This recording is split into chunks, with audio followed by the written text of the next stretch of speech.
Look out the gate there.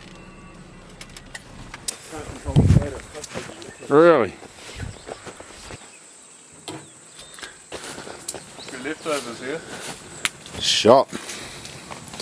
Just come to show them Jack's jerky making system here.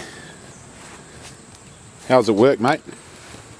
Well, you want to start at the start? Yeah, mate. Yeah, you're right. Oh. You start by shooting a deer. All the same cuts of meat that would make a good bit of steak will make a good bit of jerky. So all your back legs and that, separate the muscles out, and I slice it all up. And I cut it to about the thickness of a schnitzel. You know, all different pieces.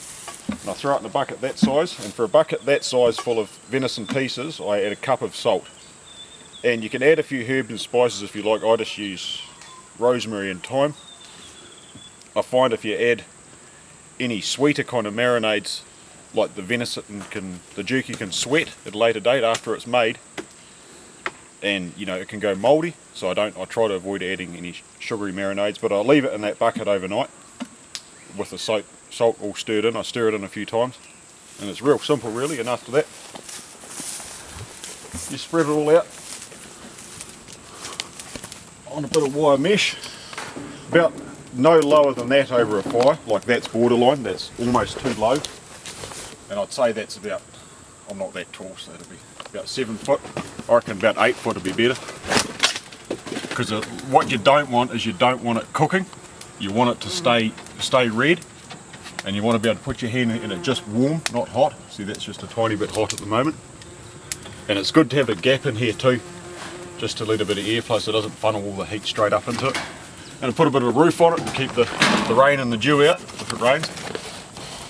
And if you're cooking on your fire, like that was put on there yesterday, and we cooked on that last night and sat around the fire and talked shit, or Josh talked shit, last night from us, and that jerky's almost done. But on average it takes about 3 days, like if you're just cooking a couple times a day on your fire. Just throw a log of wood on it every time you go past. A good round log's like that good. Just one big one just so it smoulders away all day, it doesn't get too hot. Good as gold. Tear a bit open, bro. Just look at it a bit. Set it there because it's a bit thinner. That's probably ready now. Bit of leather. Is it ready yet? Can I have some? Sam just about climaxes over this stuff. It's pretty good, isn't it? Oh, it's even more tender fresh, isn't it? That's perfect, isn't it? Fill up. Perfect consistency.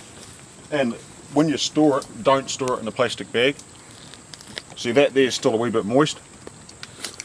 That would sweat and go off, as opposed to that one I just showed you. It was a bit thinner, it's dried out a bit quicker. So that there probably needs another day or so over there. And you leave the fat on some of the cuts too. It's quite good, that fat, isn't it? Yeah, well, a lot of people say don't leave the fat on because it goes rancid, but I don't find it goes rancid. I think the smoke stops it going rancid. Yeah, I think the smoke is what does it, eh? I actually quite like it. I reckon the fat's bloody good. Good energy food, eh, that That's fat? right, superfood.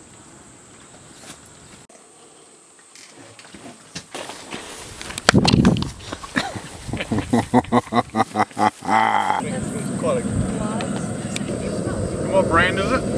Oh man.